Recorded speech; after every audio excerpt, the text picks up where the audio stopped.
Hi, welcome back to Fitness, Nutrition and Soul channel, and this is your friend Robin, and today we're going to learn about some of the abbreviation used in the fitness and nutrition. So let's start with the BMR. The BMR is the basal metabolic rate. So it is designed in a way that it takes your weight and it takes your height, and it calculates the amount of the calories you require to survive, but that does not include your any physical activity, your non-physical activity, or the digestion. So it's pretty much the amount of the calorie you require if you're just pretty much lying on the bed and not doing anything, including the food or eating the food. So that's how the basal metabolic rate is designed. And then basal metabolic is designed to see the how many amount of the calories you need. You multiply by 1.2 to 1.9 depending upon the physical activities. So to calculate that, I will put that in the link below that how you can find it out. There are, however, some drawbacks of it. So for example, if your BMR says, and if you're really active and it says you need 2600 calories, but if you've been on 1600 calories for such a long time, your body have now adapted to 1600 calories. And suddenly you calculate your BMR calories, you need 26, and you from tomorrow you bump your calories from 1600 to 2600. That 1000 calorie is too excess for the body. So BMR is important to calculate the calories to see how much calories you need. However, you still need to see how many calories you've been eating, because your body is really good in adaptation. So once you fix that adaptation, and then you can increase the calories gradually. Then you got the NEAT, which is the non-exercise activity thermogenics. Then you got the EA, which is the exercise activity. So it can be any kind of activity, either going to the gym or swimming or anything. Then you got TDEE, which is the total daily energy expenditures. So total daily energy expenditures includes everything. It includes your exercise activity, it includes your non-exercise activity, it includes the thermos effect of the food. So that's the amount of the calories you need to maintain the weight. And then depending upon your goal, you have to increase or decrease the calories. Then you got the TF, which is the thermos effect of the food.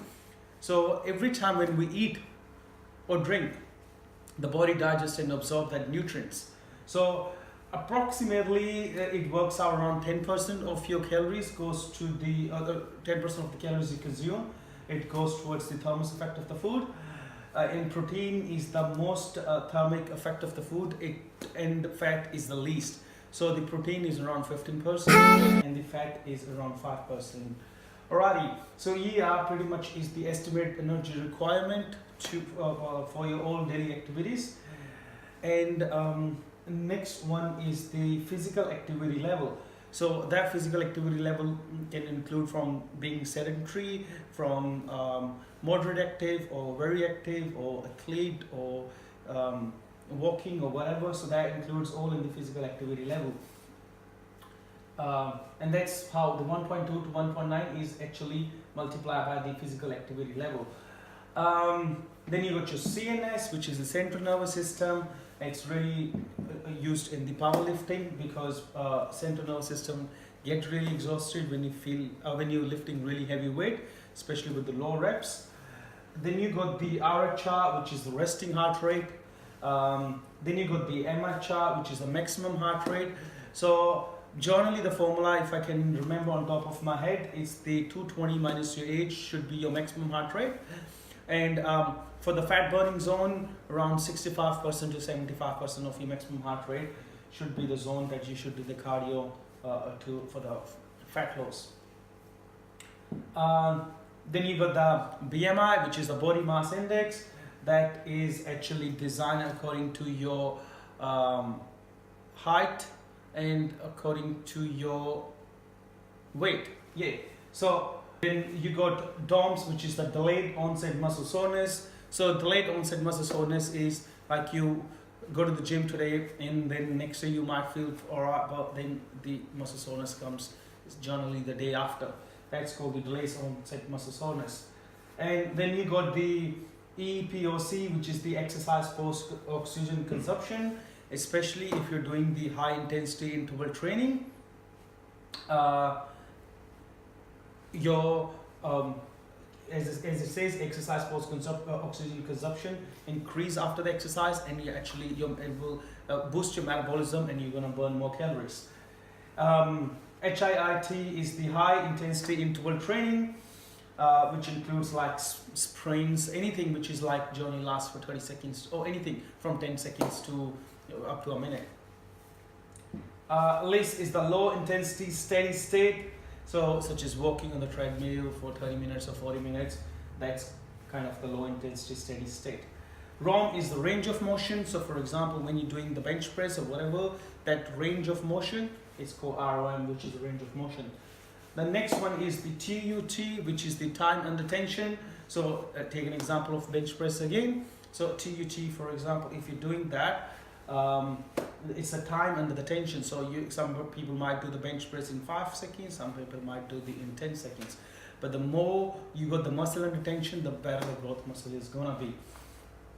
Having said that, I read an article a long time before that there is a limit. I don't know if it's more than a minute or something, that the time under tension might not be really good for the muscle growth. So you needed, the average is around, I believe, 8 seconds for a rep for the better muscle growth. Alrighty, let's talk about the nutrition abbreviation. RDI. RDI is the, I'll put it twice. RDI is the recommended daily intakes. So we eat the macro and the micronutrients, and so there's no so much upper limit for the macros, but there is a recommended daily intake for most of the macronutrients. Some they still haven't specified yet. So I will put the link below, and you can actually see what vitamin or mineral there is a recommended daily intake to prevent the to prevent the diseases. Not only that, for the body to work optimal level, I think that you need the macronutrient at the right quantity. And the thing with the recommended daily intake is that, for example, if you think vitamin C is good or vitamin B is good, and you start taking a large dosage, and that's where it can become toxic to the body, and it can affect on your kidney and liver. So it's really, really recommended, or I would recommend to go onto this website, which I'm going to put the link below, and see how much nutrient you got. You need from the minerals and the vitamin. Generally from the food, it's very hard to go on the toxic level, but it's generally when you have single nutrient, take an example like vitamin E, for example, or vitamin A. If you take it in a large dose from the supplement, it can also increase the risk of the cancer and stuff.